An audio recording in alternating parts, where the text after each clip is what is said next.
Hello there, Internet, and welcome to a little bit of an Should I try that again? Welcome to a little bit of an off-the-cuff video.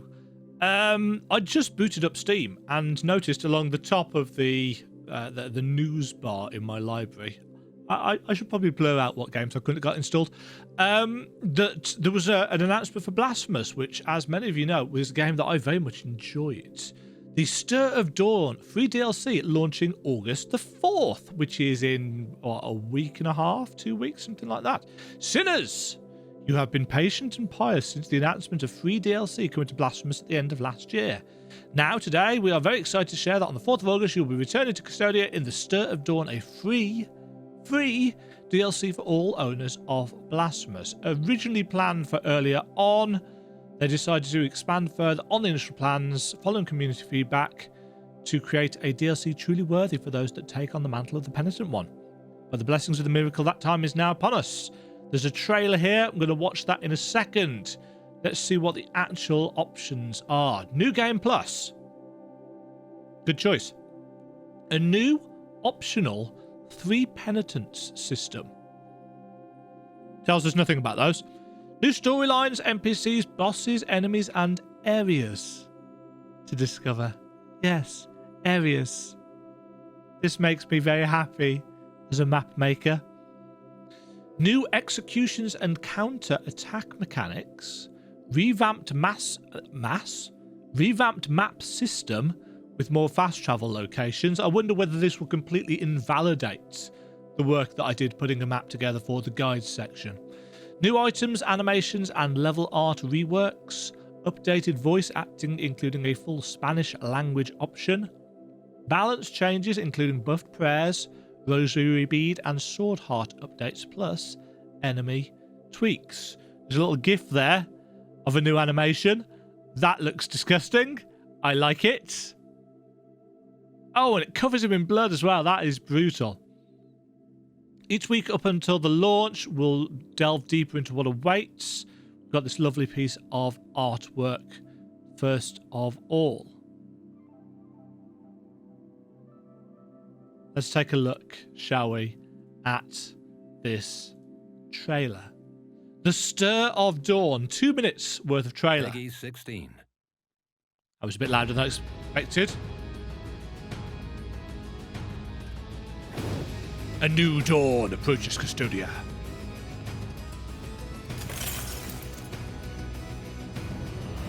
Hi! True Torment in New Game Plus.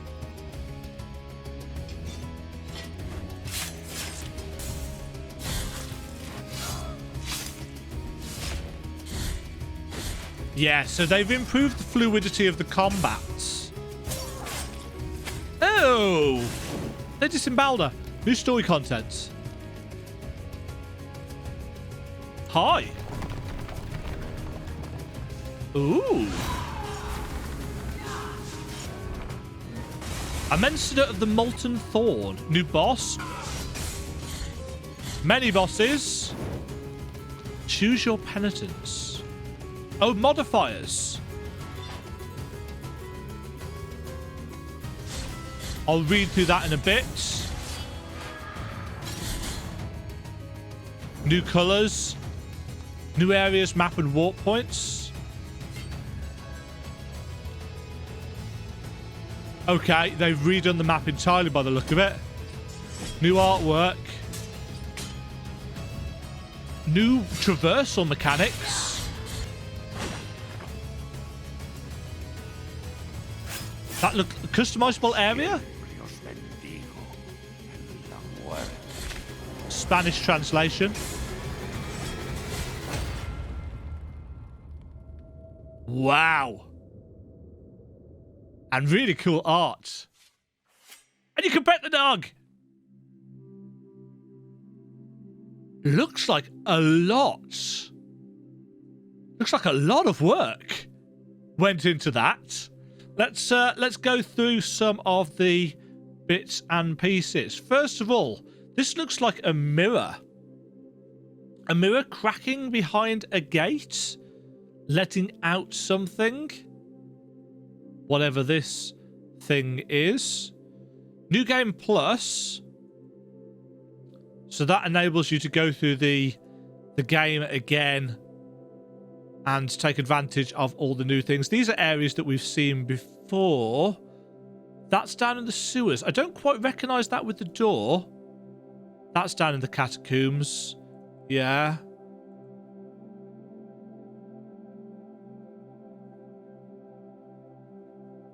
I don't recognise that area.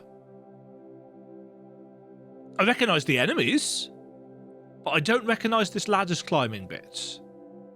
They're the bull areas from the mountains. They're the book throwing monks. I think they've cleaned up their look as well. This is the monastery up in the top left. That disembowel animation is excellent.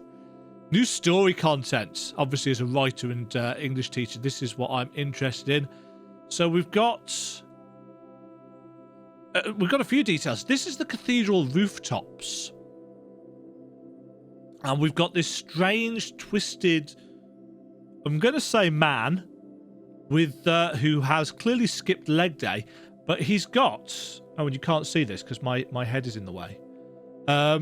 He's got these plants or bulbs growing out of his feet. And we've got another one of those here. I don't know whether that's actually connected to him or whether that's just to draw the links between them. But he's got this bugle wrapped around his arm. So he's going to play a trumpet for us. Now this area, with this wonderful kind of almost Sleeping Beauty sarcophagus, again, we've got these bulbs. This is the area, the name of which I've forgotten. It's not used very much in game. It just separates two areas, a little bit of greenery. But they've actually done something with it, and it looks like there's a headless body there. Right, now, Amenacida? Don't know what that means. It looks like they've put the little cherub's power in, which has been in the files since launch, but wasn't actually used or obtainable. But yeah, these are all Amenacidas. What does that even mean? Let's quickly. Amenacida.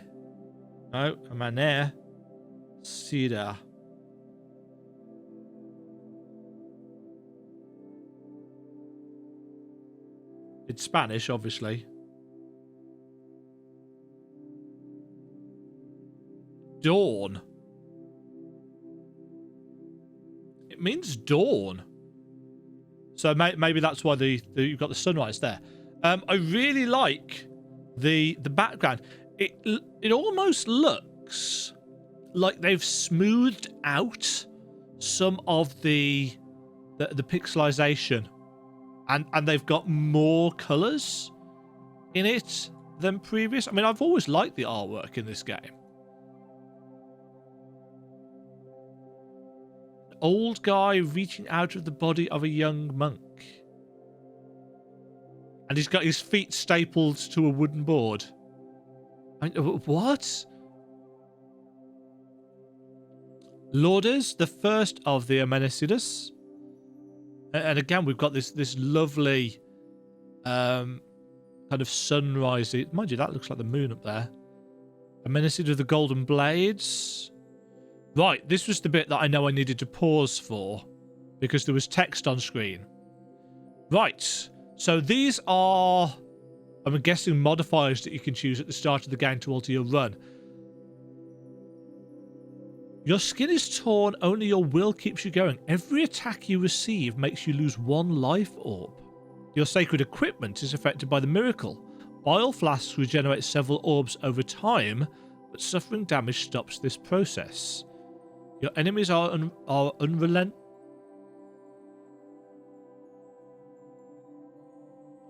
That should say your enemies are relentless. If they are unrelentless, it means they give up really easily. I think. They will respawn every time something. Penitence for the true guilt. Failure is unacceptable. Upon death, all your tears of atonement are placed on your guilt fragment. Regret overcomes you. Your guilt level reaches the maximum which you fall in battle. Nothing can ease your pain. Oh. So that's literally hardcore one life mode. Because you can't get anything back. No. Because it says upon death, all your tears of atonement are placed on the guilt fragments.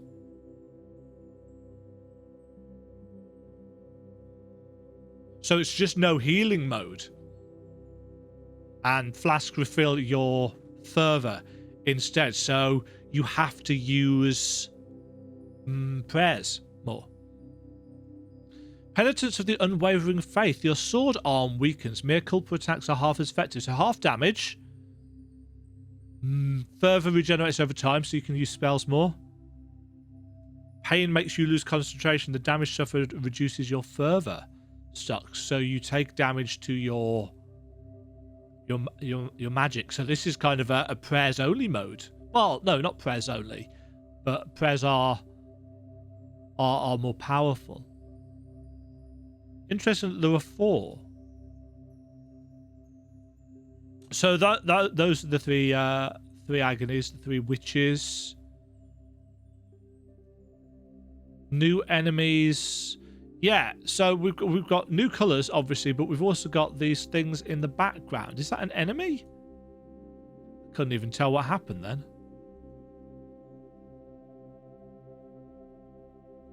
I think that's showing off new prayers related things. Right.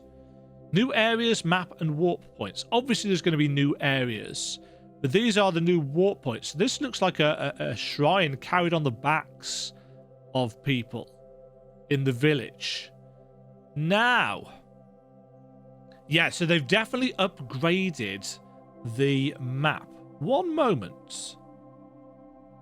Okay, so this is going to be a bit finicky. So this is the new version of the map. And if we compare this to my version that I did for the Steam guide section, obviously my version's got a lot more stuff on it because I've tried to lay out things. But you can see the same area here.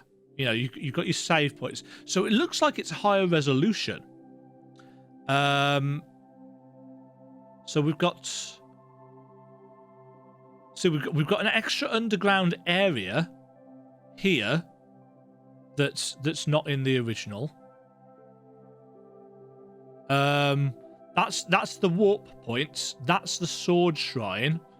This down here is Hondo, the bell.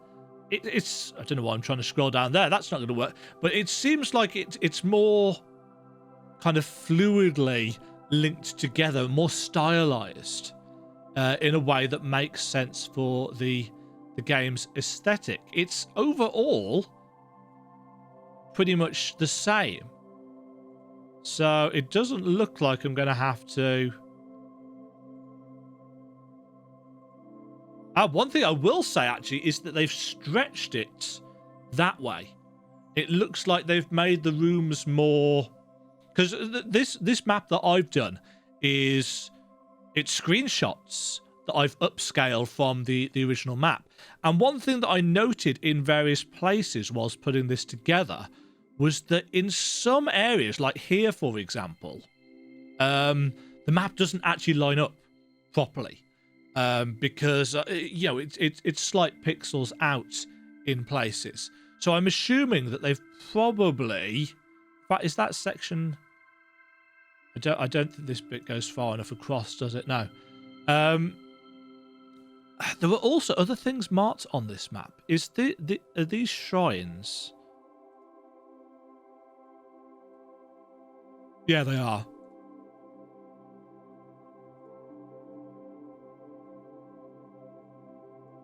Yeah. Interesting. They've changed the layouts of that area. They've made it less... And actually, they've linked it down as well. Because there was no connection through here previously. So it looks like I'm going to have a good chunk of fun sorting out this new map, which is fine by me. I really enjoyed putting together the Blasphemous map, and I really enjoyed playing the game. So that's all good. Hold on. How's that compare to? Oh, that's a different color now to what it was before. So it's still the same shape, but they've squared up the rooms some more. I assume they've had to go and literally rewrite the the map code and how it works.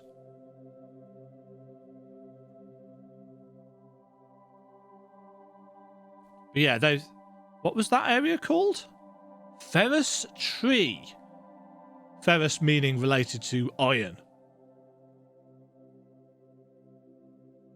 I wonder whereabouts this is. So that's the Convent of Our Lady. So there's a teleport point there. I do like the redness of these floating. I think that's a new thing. That's definitely new, as is whatever this is coming up here. I'm guessing that's a new collectible. Is it going to show us? It shows you picking it up. It doesn't show you what it is. That's the pendulum section. Another one of the new bosses. That's the eye of a giant stone head.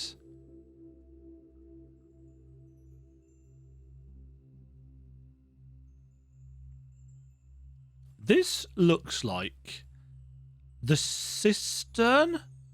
This was the place where was it?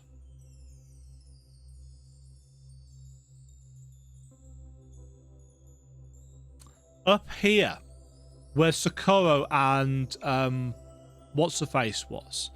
That was the place with this kind of dramatic background. Also, actually, wasn't this used in the church? In the village here, where Lodovico is. So yeah, it looks like there's going to be collectibles to customize, and there are going to be monks and stuff, or maybe this is showing that they've added detail and stuff. That looked like new execution stuff.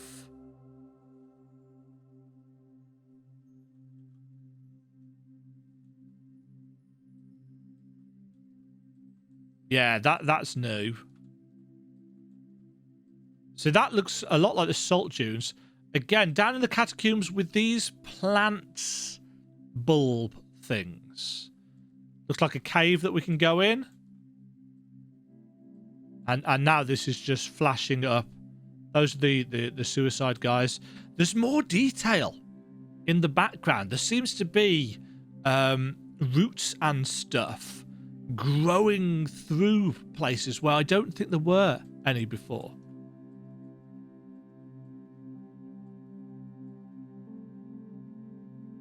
Yeah, I'm really looking forward to that. I think I will do a complete playthrough again of the game. It's been a while since I've played it anyway, and if I'm going to do a new map, I think what I'll probably end up doing is taking this one, because what is here probably won't have changed too much, and I'll go through and check what is here and what isn't here as we go. Obviously, I know the base game fairly well, because you tend to know a game fairly well when you map things out in this kind of detail. But what I'll end up doing is, exploring the new areas and seeing what's new and seeing how things have changed, which is something that I liked in the definitive edition of Ori and the Blind Forest as well. I love the changes that they made, the way they opened up not just the two new areas in Ori, but also they added little things elsewhere around areas of the map that you were already familiar with. I mean, they've already showed us from that snippet of the map that there's a new room in beneath where Deo Gracias is, I think it must be. So there are going to be more things to explore, which is exciting as somebody who likes Metroidvanias. I'm guessing this bit is connected up there is probably one way, so you'll come upwards and then unlock a route through. I can't imagine it will let you go down that way. But yeah, that was a super cool. Whoops. That was a super cool trailer, and really looking forward to seeing what they do, how these new penitences work. I probably won't change that for the initial run through of this new version of the game. The Stir of Dawn. Oh yeah, Dawn. I'm Indicious. There's also a percentage completion thing up there as well. All in all, happy Demajen. Hope you have enjoyed the Bronze Frontier. Hope you've enjoyed this look at the Stir of Dawn. Free DLC if you have bought Blasphemous.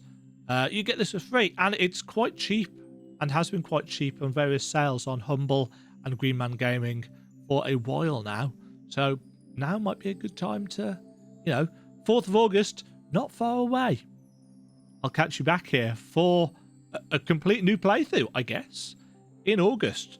I'll have to add that to my list of, if I can find where I've put my list. There's my list. 4th of August. So that's going to come between Hellpoint and Horizon Zero Dawn. And actually, Horizon Zero Dawn's the 7th of August. This is the 4th of August. 4 days is probably enough time to do a whole new playthrough, especially considering how familiar I am with the game. Sweet. Until next time, folks, thank you very much for watching this reaction. Leave a comment down below about what you are most excited for when it comes to this free DLC for Blasphemous, and I'll catch you all in the next video. Bye! Thank you very much for watching. If you enjoyed the video, why not click the like button and consider subscribing. Remember, you can ring the bell notification icon to get notified when new videos go live. And until next time, cheerio.